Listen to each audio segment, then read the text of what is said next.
Now, the greatest radio shows of all time. Suspense. The Shadow Node. Washington calling David Harding, counter-spy. Classic radio theater. The Great Gildersleeve. Fibber McGee and Molly. Dragnet. Gunsmoke. The Lone Ranger.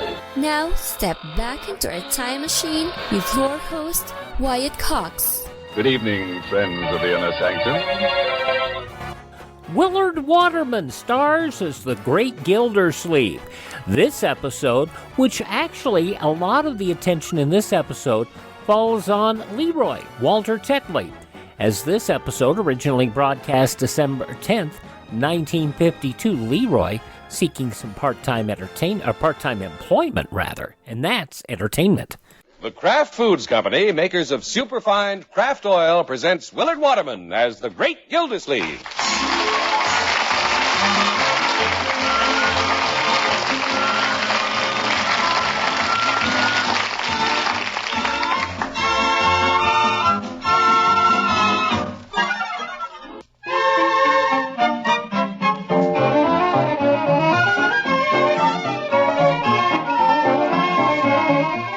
Every year, along about this time, Christmas preparations get into high gear. On his way to and from the office every day now, the Great Gildersleeve has noticed the traffic getting heavier. Mail pouches are getting heavier, too. And every morning, the water commissioner's mailbox is stuffed. By George, I feel sorry for the mailman. I can hardly carry what he left here. Let's see now. Throckmorton P. Gildersleeve. Commissioner Gildersleeve. Me. Leroy? Leroy! Yeah? You have some mail. Me. Bertie? Yes, sir? You have a letter. Yes, sir. What's for me, Unc? Who's it from? What is it? Well, it's a card from the Bijou Theater. Says special kiddie show Saturday morning. Oh, for corn's sake. I haven't been a kid for over a year. Well, give it to me. I may go myself. Oh, brother. Bertie got something there, you say? You bet. Here you are, Bertie. Thank you, sir. My, ain't that something? Don't get carried away, Bertie. It may be for the kiddie show. It looks like it's from the bank. Yes, sir. This is my Christmas saving club. You belong to a club? This is the best kind of club, Leroy. This club pays you. Yeah? Of course, you got to pay them first. Oh. You pay in so much a week, Leroy, and just before Christmas, they send you what you've saved. My, ain't this pretty? $25. Gosh. Yes, sir.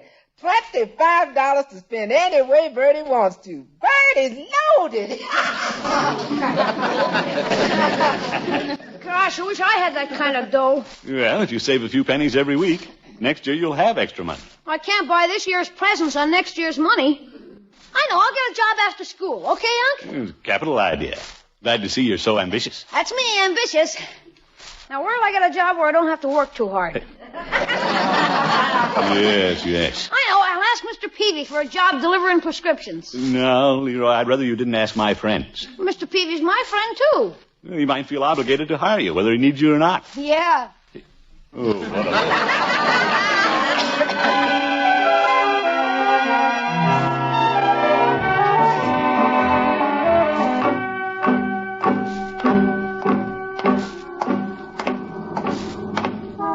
I don't want to discourage Leroy about getting a job for the holidays, but I think I should let Peavey know I don't expect him to hire the boy. Hello, Peavey. Yeah, hello, Mr. Gildersleeve. What can I do for you today? Peavey, you don't need anybody to deliver prescriptions, do you? Running a little short of Christmas money, are you? No, Peavey. Well, I guess I can use you if you can ride a motor scooter and ring a doorbell. Peavey, I'm not interested. Well, then why do you come in and ask? I came in to inform you that Leroy's interested in a part-time job. He is? But I don't want you to feel obligated to give him one. Well, I don't need a delivery boy, but I could use a good salesman during the Christmas rush. Yeah, Leroy couldn't handle that. Still, I hate to turn Leroy down. Well, how about offering him a job on a commission basis? Leroy's smart enough to know he wouldn't make any money that way. Selling on a commission basis was very discouraging to me as a young man. You tried it? I'm here to tell you. My first job was peddling potato peelers. I demonstrated those things from morning to night. He didn't make any money, huh? No, but I peeled more potatoes than any 10 soldiers on KP. Yeah? Hi, Mr. Peavey. Well, hello, Leroy. Hi, Unc. Hello, my boy. What can I do for you, Leroy? Mr. Peavey, I've got a business proposition I want you to make me. Okay. How about an after-school job? Well, I'd work hard, I imagine you would. and I wouldn't hang around the fountain and eat up all the profits. Strictly business. Well, what do you say? Well, you won't give me a chance to say anything. Oh, sorry. Don't be such an eager beaver, Leroy. Let Mr. Peavey explain things to you. Oh, I forgot. Mr. Peavey, I don't want you to give me the job just because Unc and I are good friends of yours. And good customers. Well, to speak plainly, Leroy, what I could use best here is an experienced salesman. Yeah? About the only way you could work for Mr. Peavey, my boy, is on a commission basis. Commission basis? How much money's that? It all depends. You don't make anything unless you sell something. Oh. Peavey tried it once, Leroy. How'd you do, Mr. Peavey? Not very well. And I have 24 potato peelers to prove it. Pretty discouraging proposition, Leroy. Nothing coming in unless you get lucky and happen to sell something. Well, on the other hand, the more you sell, the more money you make, huh? Well, yes. I'll take the job.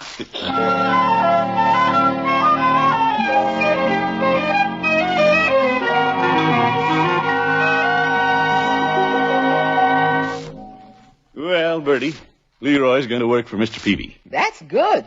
How much is he going to make? He's working strictly on commission. Uh-oh, that's bad. Peavey and I tried to discourage him, but you know how Leroy is. Yes, sir. There are plenty of jobs he can get around town where they'll pay him regularly. Yes, sir. Bertie, why don't you talk to Leroy? I'll do that. I'll catch him while he's in the kitchen shining his shoes. All right. Good luck, Bertie. Leroy? Yeah? Your uncle tells me you're going to work for Mr. Peavey. Yeah. Keen, huh, Bertie? Well, there ain't no use going to work just to be working. How much money you going to make? 5% on everything I sell. Leroy, Bertie's a little slow on her arithmetic. How much is 5% of nothing? What do you mean nothing? I'm going to sell like crazy. I hope so, but you're just a boy. What do you know about selling people when they come to a store? Oh, there's nothing to it. They ask for something, you wrap it up, take their money, and put it in the cash register. Bing! Then Mr. Peavey gives me my cut. That's the rosy side. But Mr. Peavey's drugstore ain't the busiest place in town. And if you're on commission, you got to sell a lot of people. Oh, I've got angles. Bertie, what would you do if I told you somebody was going to surprise you with a real nice Christmas present? I'd be very happy. Yeah, but what would you do about it if you knew who was giving you the present? Naturally, I'd have to get them something nice, too. Oh, boy, it's going to work. See you later, Bertie. Okay. Let me figure this out now. If he sells somebody a present to give me and tells me about it so I can buy a present to give them, then he gets 5% on both presents. That ain't bad. Bertie? Yes, Mr. Gildersleeve? Did you convince Leroy he'd be a silly boy to take the job? No, sir. Oh? He convinced me he's the smartest silly boy I ever saw. What's going on here?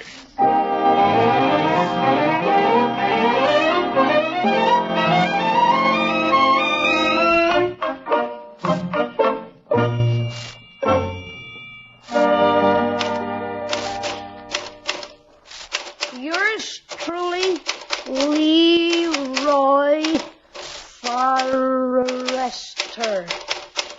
Thanks for letting me use your prescription typewriter, Mr. Peavey. Well, that's all right, Leroy. What have you been up to? Just writing some business announcements. That's all. Announcing my business connection with you. Listen to this. Dear Mayor Terwilliger. You're writing to the mayor? Well, sure, he knows me. Besides, he's Unc's boss. Yes. I say, Your Honor, this is to inform you that I have a job at Mr. Peavey's through the holidays. Since you're so popular and probably will get presents from all your city commissioners this year, I would like to have your business when you buy presents for them, which you no doubt will do. Are they all giving the mayor a present? Well, I'm pretty sure they're going to. That would be nice. You don't mind this P.S., do you? What is it? When you come in the store, please buy from me. I'm on commission. If you drum up the business, you should get the commission. Swell. I'll put Christmas seals on them and mail them right out. Well, I'm glad to see you use Christmas seals, Leroy. They brighten up a letter and brighten up a lot of lives at the same time. Yeah. Here's your uncle. Let me wait on him. Hello, Peavey. Mr. Gildersleeve. I see your new salesman is on the job. Yes, he is. Good evening, sir. May I show you something? I just came in to see how you're getting along, Leroy. You mean you're not going to buy anything? No, you know I've done my Christmas shopping. Leroy, if you'll watch the front of the store, I'll go back and make some prescriptions. Sure. Make yourself at home, Mr. Gildersleeve. Thanks, Peavey. Hey, Unc, let's walk up front where Mr. Peavey can't hear us. Oh? Aren't things going well? They will. What's on your mind? Unc, if you heard somebody might give you something nice for Christmas, would you buy something for them? Well, of course, I'd be embarrassed not to reciprocate. That means you'd buy it, huh? Certainly. I'd be delighted to know about it. Well, I'm delighted to tell you you might get a box of cigars from Mr. Peavey this year. Really? You better be prepared for it. Well, thanks for the tip, my boy. That's okay. What are you going to pick out for him? Well, any suggestions? Sure. He needs a new fountain pen. His is all fogged up. Oh? Now, I've got a bargain here for $3.99. Look, it writes in 3 colors. Yeah, well, wrap it up and bring it home with you, Leroy. Sure. And put it on my bill. Wouldn't you like to pay cash? Why cash? Well, I don't want to wait until you pay your bill to get my commission. Oh, I see. Well, here you are, my boy. I'll get your change. Make a sale, did you, Leroy? Yeah. Just buying a cigar, Peavey. Give me a cigar so you won't get wise. Sure, I get 5% on them, too. Another sale, Leroy? You said it. Yes. Now, here's your brand and here's your change. Anything else? No, I think I'd better get out of here. So long, Peavey. Goodbye, Mr. Gildersleeve. See you around, Unc. Oh, boy. Mr. Peavey. Yes, Leroy? You heard the cash register ring twice. Yes, I did, and it was a very merry sound. Aren't you curious about what Unc bought besides the cigar? What did he buy? I can't tell you. You can't? But I think you ought to know you're getting a pretty nice gift from somebody. Did somebody just leave here? How did you know? I guess I'm psychic. Well, it's nice of Mr. Gildersleeve to remember me. I'll have to think of something for him. He smokes cigars. By the box. Well, I don't know of anything that would make him happier than a box of cigars. Yeah, shall I wrap them for you? You might as well, I guess. Good. That'll be $3.60. Wait a minute, Leroy. What? I'm not in the habit of paying in this store. Oh, but since I made the sale, I get the 5%, don't I? Yeah, that's logical. Putting me on commission was a great idea, huh, Mr. Peavey? No, I wouldn't say that.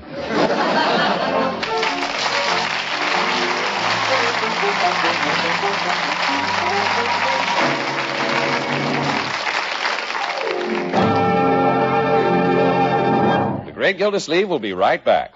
December 10th, 1952, The Great Gildersleeve, here on Classic Radio Theater with Wyatt Cox. I told you, Leroy is devious. December 10th, 1952, The Great Gildersleeve, here on Classic Radio Theater with Wyatt Cox.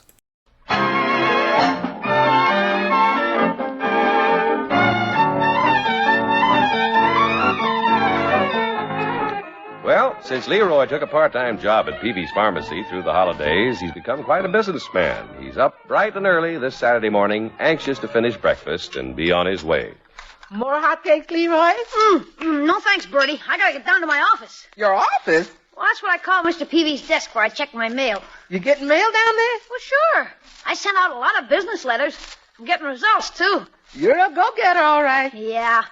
Chief Gates and Floyd the Barber are exchanging gifts, and that's never happened before. Of course, you didn't put them up to it. Well, I encouraged them a little. You know, Bertie, it's funny how much people begin liking somebody the minute they know they're going to get a present from them. Well, my boy, you're up early this morning. Yeah. Hi, Unc. Hi. Good morning, Bertie. Morning, Mr. Gildersleeve. I'll go get you breakfast. Thank you, Bertie. Would you excuse me, Unc? I've got to get downtown. Well, I suppose so. You couldn't wait and have breakfast with your old uncle? Oh, I'm in business. I got to be on the ball. I'm not working for the city like you. Where's the paper? Here, I've read it already. Oh, what happened to Dick Tracy?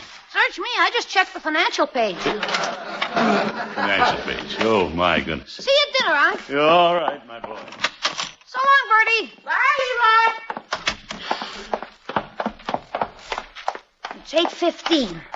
If I hurry, I can be there by the time Mr. Peavey opens and starts selling stuff. Hello, Leroy. Oh, hi, Mr. Cooley. You're bringing eggs early this morning. You're out early, too. Yeah. I didn't think anybody got up before the chickens, except the egg man. Well, I'm working at Mr. Peavey's. Yeah, see you later. Hey, I don't have to wait till I get down to the store to sell something.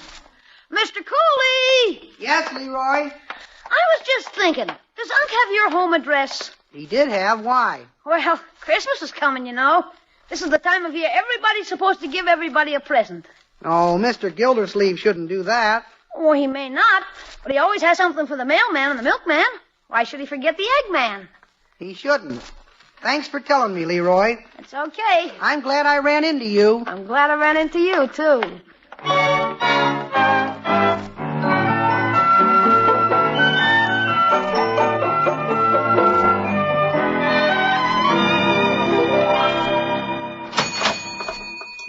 My, look at the money in this cash register, Leroy. Yeah, business has been good today. Well, you men counting your money? Hello, Mr. Gildersleeve. Hi, Unc. Thanks to Leroy, I'm about to make a special trip to the bank with a bag of money. Good.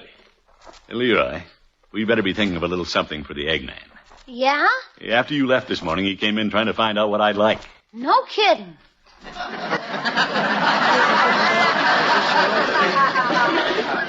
He's an awfully nice little fellow. Yeah. Seems to think a lot of me. Fellow doesn't know how many friends he has until Christmas time. That could be. Seems everybody I know is giving me something. And I've never felt so generous toward everybody. Well, a lot of people have come in here feeling that way. Yeah, it's working like a charm. What? I mean, the way everybody's got the holiday spirit. Yeah, well, it's contagious. By the way, Leroy, I haven't bought a gift for Miss Tuttle. You don't want to forget your girlfriend. How is Miss Tuttle? Lovely. I'm on my way up there now. Leroy, someday at school, I wonder if you can find out what kind of perfume she uses. Oh, sure. I'll find out the scent for 5%. Well, I'd hint around myself, but she's a school teacher and might see through me. Guess I'd better get on up there. So long, Unc. Well, Mr. Gildersleeve, if you're going my way, you can help me carry this sack of money to the bank. Oh, be careful with it. 5% of it's mine. Don't worry, Leroy. Quite a little businessman, isn't he, Peavey? Yes, he is. So he's going to give her perfume. Wonder how much I'll make on that. Better look at a bottle. $25 an ounce? Why wait until I get to school to sew up this sale?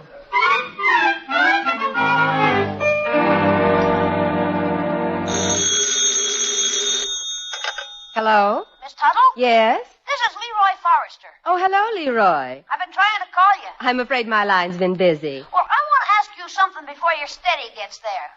My steady? Yeah, my uncle. Well, Leroy, that's hardly the proper term you use. Your uncle and I are just good friends. Well, you must be the best friend he's got. Why do you say that? Well, gosh, $25 an ounce? What? I don't understand. Well, Miss Tuttle, I guess I'll have to tell you, because you can't afford to make a mistake at these prices. So, what kind of perfume do you use? Perfume? Oh, I like the more subtle scents. Name one. Well, Distant Star is nice. Distant Star? You can tell it from way off, huh?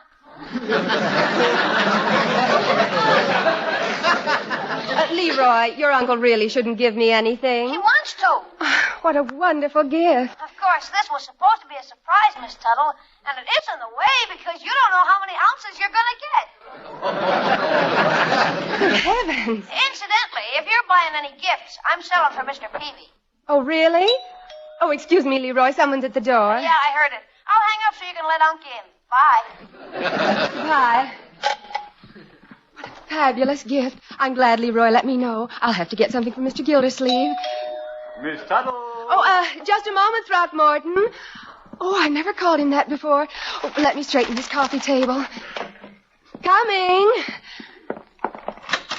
Hello, Throckmorton. Well, Miss Tuttle, you look radiant. Must be because I'm excited. You are? Come in. Thank you. Grace. Well, I knew it. I just didn't know if I should say it. Please do. Thank you, Grace. Here, let me take your hat and coat. Can I fix you some tea? Tea? Why don't you take this big, comfortable chair? Oh, thank you. Mind if I smoke? Gracious, no, I love your cigars. Let me light it for you. Would you? Here's a match. Oh, you don't have a lighter, Throckmorton? No, just a book of matches. I lost my lighter. Oh. Puff now. Well, I'm puffing. Oh, boy. December 10th, 1952. Willard Waterman is the Great Gildersleeve. The conclusion follows these words from your favorite station on Classic Radio Theater with Wyatt Cox.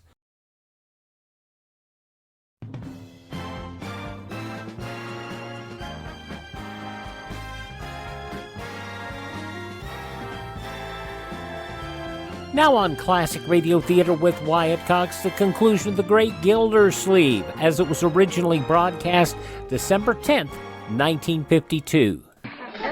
You should have a cigar lighter. Well, you're the best cigar lighter I know.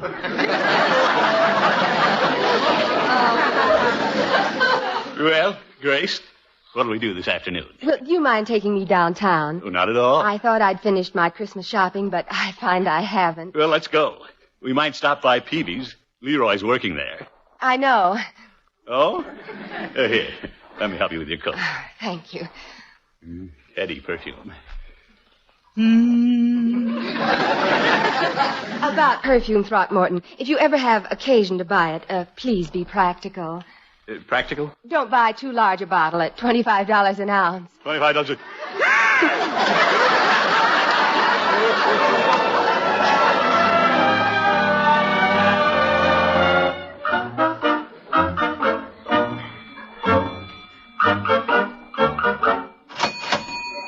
Leroy, we haven't been so busy, and I haven't had time to ring up all the sales. Yeah, we've been very busy, but I don't get it. All of a sudden, my customers are coming in, and they won't let me wait on them. Well, they're sort of confidential sales. But gosh. Hello, Mr. Peavey. Oh, hello, Mr. Cooley. Oh, boy, the Eggman again. Hi, Mr. Cooley. What can I do for you? If you don't mind, I think I'd like Mr. Peavey to wait on me this time. Hello, Leroy. Well, I'll be happy to help you. Do you mind stepping up to the front of the store? You're the customer. How do you like that? I lost another one. Hello, Peavey. Hello, Mr. Peavey. Well, hello, Miss Tuttle, Mr. Gildersleeve. And Cooley. What are you doing here? Oh, just helping out Santa Claus. Hello, Miss Tuttle. Hello, Mr. Cooley. I'll be with you in a moment. Hey, I'll take care of them. Hi, Unc. Hi, Miss Tuttle. Well, thank you, Leroy, but this is something I have to see Mr. Peavey about. You too? What am I supposed to do? Leroy, you might go to the back room and open some of the packing cases. Me open packing cases? Go ahead. Mind your employer, Leroy. I'm not employed. I'm on commission. Now, Miss Tuttle. Gosh. A minute ago, I was at the top, making money hand over fist. Now I'm at the bottom, opening packing cases. Where's that crowbar? Leroy. Yeah? What's the matter, my boy? I had a good thing going, but nobody lets me wait on them anymore. Well, I happen to know the reason Miss Tuttle didn't let you wait on her. Is she's buying you a gift. Yeah? Peavey tells me that's what the Eggman is doing. And all your friends. You mean they're all giving me presents? Yep. They appreciate the little tips you gave them. Hey, that was pretty slick, huh? Slick? Letting everybody know they were getting presents so they'd buy something for the other fella. So that's what you've been up to. Yeah. Well, I guess it hasn't hurt anything. Everybody seems happy. Especially me. I got all my commission money and a lot of presents besides. Well, I'm afraid you won't end up with much money, Leroy. I won't? Now you have to buy presents for everybody who's giving something to you.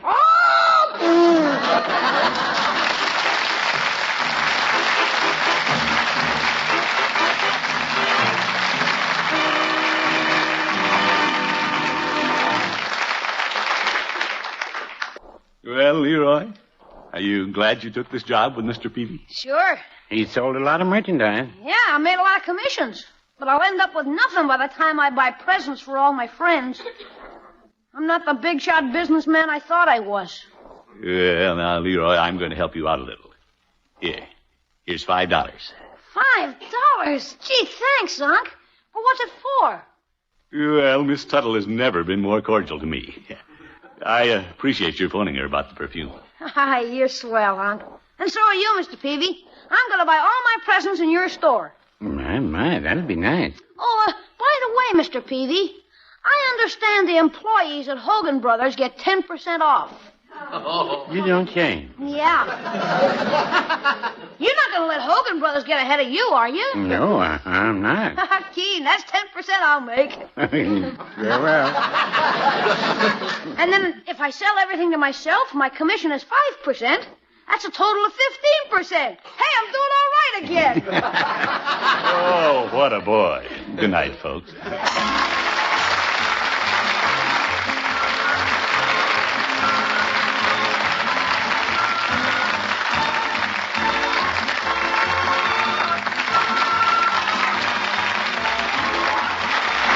The Great Gildersleeve is played by Willard Waterman. The show is written by John Elliott and Andy White and is partially transcribed.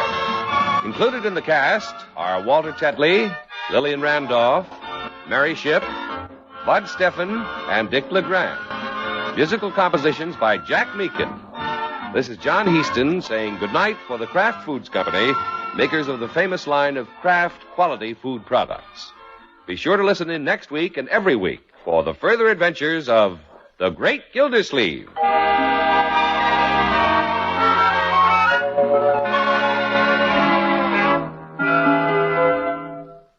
One of the most important jobs we Americans have is telling people behind the Iron Curtain the truth about the free world. And there's a way that you can take a personal part in this campaign. That's by supporting the Crusade for Freedom. When you contribute to the Crusade for Freedom, you're helping expand Radio Free Europe and Radio Free Asia. There are two citizen-sponsored organizations that are daily smashing the Iron Curtain with messages of freedom and hope. Keep these important organizations alive by joining the Crusade for Freedom in your community.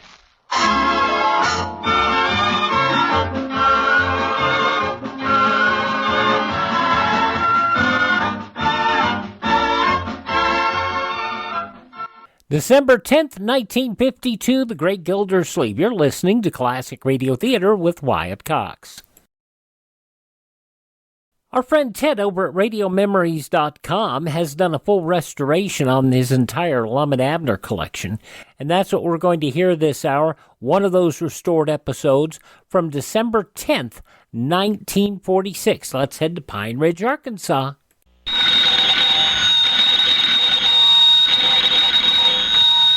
Granny's, Abner. I believe that's our ring. I dog his lum. I believe you're right. I'll see. Hello, jot 'em down, store.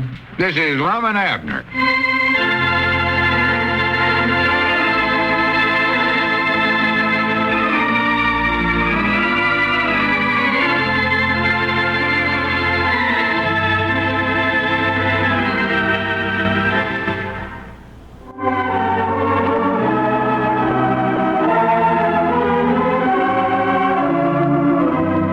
Let's see what's going on down in Pine Ridge. Well, as we look in on the little community today, we find the old fellows in the Jot 'em Down store and Meadowlark restaurant. Lum is talking to Squire Skimp. Listen. Yeah, Squire. I sure appreciate you bringing that over here. Oh, tut. Think nothing of it, Lum. Nothing at all. You're sure now this is a fancy dish? Oh, yes, indeed. That's very famous, Lum. In fact, they only serve that dish in high-class restaurants. That is very elegant. You said rich folks eat it, huh? Oh, yes. Strictly a rich man's delicacy. Well, Granny, that's just what I'm looking for. How do you pronounce that name again? Crepe Suzettes. Grapes Suzette. But you'll never know how much I appreciate this, Squire. That's all right, Lum. I'm always glad to help out a friend. In fact, I'd stay and help you make it, but I've got a prospect waiting for me at my office. His wife got a carving set for her birthday, and I think I can sell him some accident insurance. Well, I hope you have good luck with that now, Lum. No, don't worry. I will. As long as I got that receipt to go by. That's all I need. Thanks again, Squire. Not at all. So long. Abner. Abner? Look, I don't want to be disturbed for about a half hour or so. Well, Lum, when are we going to practice up on this restaurant talk I got from Willie the Boodler? I told you once we don't need to bother with that. Well, now, you want to make a big impress on Mr. Duncan Hines when he gets here next week, don't you? Yeah, but that junk you got there ain't going to impress him none. Well, Willie said it would. He said all these things that he wrote down on this list for me was real, genuine hash house lingo. I believe that's what he called it. Well, the Meadowlark restaurant ain't no hash house. Well, Willie said it was. He ought to know. He's worked in lunchrooms all over this country. In between jails, that is. I don't care where he's worked. Just listen to some of these, Lum. Draw one, hold the cow. That means a cup of coffee without no cream in it. Abner, I don't want to hear no more of them now. 2 cackles in a grunt. That's ham and eggs, Lum. For pity's sake. 2 hen house apples. Leave their eyes open. That's eggs straight up, you know. For pity's sake. Scrambled eggs. Just wreck 'em. 2. I've got to get to work on my specialty. Specialty? Yeah, in looking over Mr. Hines' book again, I found out that might nigh all of them restaurants he gives recommends to has got some specialty they're famous for. So that's what I've got to have.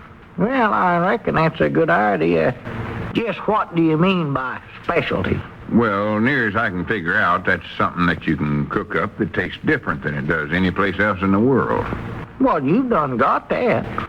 Them pancakes of yours never tasted like any I ever ate any place in my life. Well, thank you, Abner. But I've got to have something away yonder more high class than pancakes. Yeah, you ought to have, Lum. If you're going to have a good restaurant, you don't want to wind up just cooking pancakes. I know you can do better than that. Yeah. What I want is something I can cook up and get a reputation for. Yeah, well, of course, them pancakes of yours give you a reputation around here. Everybody's talking about them. I know, but from the talk I've heard around town, that ain't the kind of a reputation I'm looking for. Well, I doubt if you'll ever be able to live it down. I need the kind of a specialty where folks will come in here and take one bite of it and sit there and gasp.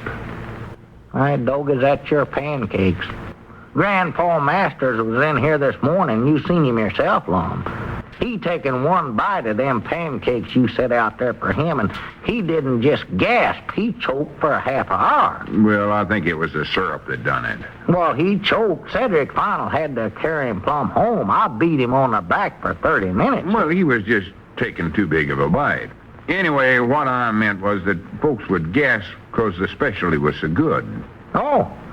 Well, let's see. What could you cook up for specialties then? Well, I've done got it. Huh? That was what Squire Skimp brung me just now. Squire? A receipt for one of the fanciest dishes you ever heard of. Grapes Suzette. Grape Suzette? It's high class as all get out. Huh. What is it? I don't know. I'm going to cook it up here and find out. Well, that sounds pretty good. I love anything with grapes in it. What else has it got in it besides the grapes? Well, I don't know. I ain't had time to read it over yet. It's all wrote down in this receipt, though. Well, here, let me take a look at it. Let me see it, Lum. Well, just take a fast look, because I've got to get busy and cook it up. Yeah, just a minute. Let me get my spectacles on here. Let's see this thing. Well, hey, wait a minute, Lum. He must have give you the wrong receipt. Huh? Well, it don't say nothing about grapes here. That's creeps. C-R-E-P-E-S, creeps. Yeah, I noticed that. Creeps Suziettes. But I think it's some foreign word. Squire said it was pronounced grapes. Well, I'll make up a batch of it and let you sample it. Wish them foreigners learn how to spell. I'd love to try that receipt, though. Anything to get away from them pancakes of yours. Well, I'm all done with making them things. Maybe you could make some musky-dying creeps there. That ought to be good. Them pancakes just ain't high class enough. Leastways not when I got a man like Duncan Hines coming to eat here. No, you've got to beat them things. Well, I better get busy and start stirring them up. Yeah, sure. Go ahead. I'm anxious to try 'em. I'll study up on this junk that Willie give me here. Get Cedric to help me. Yeah, well, just don't bother me. That's all I ask. All right, I won't. Hey, Cedric. Oh, what is it, Mr. Abner? Are you done pearl diving? Mom? Pearl diving, pot wrestling. Oh, I don't think so. I'm busy washing dishes. Well, that's what I mean, Cedric. Pearl diving is hash house lingo for washing dishes. Or leastways, according to Willie the Boodler it is. And he knows. Come over here, Cedric. Me and you better practice up on this junk if I'm going to holler stuff back there at you. Well, I ain't done pearl driving or whatever that is you said. Diving. What it is, Cedric, like diving in a pond. Come on over here now. I'll show you how this junk works. Yes, Mom. Come on, now sit down right there in a chair. Going to take a little time here. I want you to get this down good. You want me to take my apron off? No, that's all right. Leave it on, Cedric. Wish I could get a white apron. I don't like this old Mother Hubbard they make me wear. Well, it don't make no difference. That's the best you got. That's your mama, so take good care of it. Now, let me look at my list here. First off, first, you recollect now, you ain't dishwasher no more. From now on, you'll be known as pearl diver. Yes, Mom. Now, here's a list of What if you could change that to Paul Diver or something like that? Pearl's the girl's name. Well, I couldn't do that without checking with Willie first. Now, let me see. Here's a list that he give me. Tells what the waiters holler out when somebody orders something. Waiters? I thought he said they called them soup jockeys. That's what I've got down here right now. That's what I am. You're a pearl diver and I'm a soup jockey. Now, for instance, Cedric, I was given an order. Somebody come in here and they ordered milk. Well, then I don't say milk. You don't, huh? Oh, no. You always say something else. Fool 'em, huh? Well, no, it ain't to fool 'em. Well, why don't you just say milk then? Well, see, probably that would be easier, wouldn't it? Must be some reason for it, though. Must be. Yeah, I'll ask Willie the next time I see him. Anyway, here's how it goes.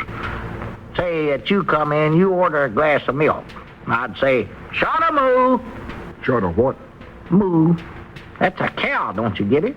Oh, yes, Mom. Now, when you want to order... Do you actually have to do that?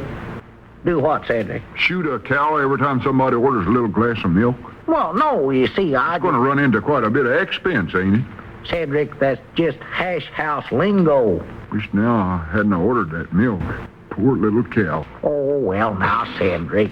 Poor little critter. Cedric, I never shot no cow. That's just a restaurant expression. Now, stop that blubbering. Take your apron, dry your eyes there. Yes, Mom. Now, go ahead, take the corner down there. That's it. Help me practice some of these now. I've got to learn them good before Mr. Hines gets here. Yes, Mom. Now, next, I want you to order, a hot dog. All right, sit there and order it. Well, go ahead, Cedric. Well, I'm trying to make up my mind if I want a hot dog or not. Well, it don't matter. You ain't going to get it no ways. Well, make it something I don't like, then. I hate to order a hot dog and not get it. Make it, hash. No, can't do that. Never did like that stuff. No, it's got to be... Oh, wait a minute. Hash is all right. Yeah, that's wrote down here. Go ahead, order hash. Go ahead, Cedric. I don't know. I don't feel like ordering nothing right now. I just keep thinking about that poor cow. Oh, for the land's sake. Poor little beast. Cedric, now stop that blubber. I can't help it, Mr. Abner. I love cows. Oh, me alive. They got such sad eyes. Cedric, are you going to order some hash or ain't you? No, Mom, I couldn't eat nothing at a time like this. Lost my appetite. Well, you don't have to eat nothing. All I want you to do is just pretend you're ordering this stuff. Just say the words I tell you to. Oh, I'm sad. He's going to order hash. I'd say, fella wants to take a chance. Now, here's a good one right here. Link sausage. Say that, Cedric. Say, I want some link sausage, please. I want some link sausage, please. Choke a pair of pigs. Oh, no, don't do that. Now, we got enough trouble around here with that poor cow. Cedric, this is just... You let them pigs alone. Oh, for the lamb's sakes, I'm quitting right now. I ain't going to work for no outfits as mean to animals as you fellers are. Well, Cedric, now come back here. Wait a minute. Hey, Cedric. Oh, get that boy. Why, that varmint. Now, Lum, don't call Cedric's names. He just got mixed up on things. Well, I don't mean him. I mean Squire Skimp. Squire? Yeah, come over here and look at this thing I cooked up. Huh? That blamed Squire Skimp's played a trick on me. That's what he's done. A low-down, underhanded trick. What'd he do, Lum? Just look at the frying pan there. Them crepe Zuzettes ain't nothing but pancakes. The one thing I've been trying to get away from.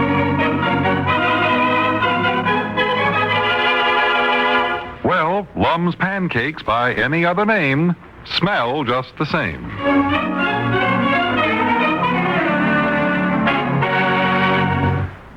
December 10th, 1946, Lum-n-Abner here on Classic Radio Theater with Wyatt Cox. And I want to thank Ted at RadioMemories.com. He supplies radio programs on cassette, CD, or on flash drive for your computer. That way you can have them all and play them anytime you want. That's RadioMemories.com. Alrighty, we thank you for making us a part of your day. Please thank this radio station and support their advertisers. It's their kindness and courtesy that allows us to be with you each and every time you roll around here on your favorite radio station. We appreciate them and we never forget it. We thank you for tuning in. Ask you to visit our webpage, classicradio.stream. At classicradio.stream, you can stream our shows on demand. You can learn about building a classic radio collection of your own. You can also find our social media links. You can find lists of locations where you can download our podcasts so you can have them all for y'all at any time. You can also contact me, and if you like what we do here, you can buy me a coffee. That Buy Me a Coffee money goes to help us acquire additional classic radio collections, and it also helps us in maintaining our distribution channels. That is classicradio.stream, classicradio.stream. Thank you so much for tuning in, and tell all your friends the great radio shows are right here at this spot on the radio dial. Classic Radio Theater with Wyatt Cox on your favorite radio station.